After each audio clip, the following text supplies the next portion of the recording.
قبل أن نبدأ هذا الفيديو ندعوكم للاشتراك في القناة وتفعيل زر الجرس ليصلكم كل جديد. المرحلة الأخيرة من الأشغال داخل الملعب. وصلت إلى مرحلة تركيب المعدات الكهربائية النهائية، حيث نلاحظ تسريعا ملحوظا في وتيرة العمل لضمان الانتهاء في الوقت المحدد.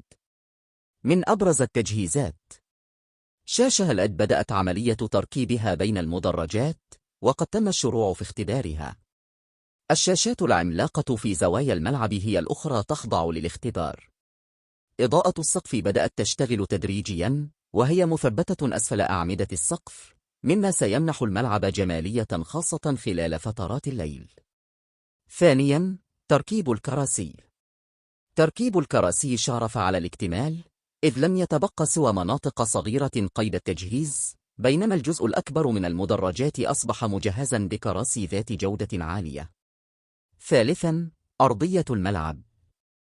أرضية الملعب أصبحت جاهزة بنسبة 100%، والعشب الطبيعي المزروع منذ أسابيع يبدو ناضجا ويتمتع بجودة ممتازة، ما يجعل الأرضية مؤهلة لأي اختبار أو تدريب. رابعاً، سقف الملعب. تم الانتهاء من تغطية عدة أجزاء من السقف، والعمل مستمر لتشبيك وتقوية المناطق المتبقية قبل تغليفها بالكامل. التصميم العام يوحي بمظهر احترافي موحد يضفي على الملعب طابعاً عصرياً من الأعلى. خامساً، الواجهة الخارجية.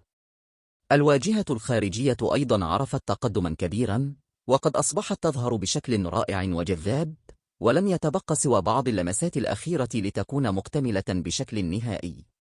خلاصة التقرير: تركيب المعدات الكهربائية مستمر وبوتيرة متسارعة.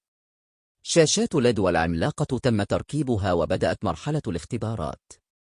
إضاءة السقف دخلت حيز التشغيل. الكراسي في المراحل الأخيرة من التركيب. الأرضية جاهزة تماما بعشب طبيعي ممتاز.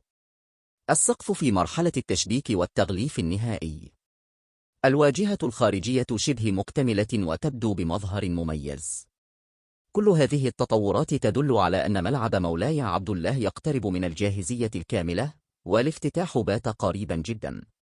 شاركونا آراءكم في التعليقات.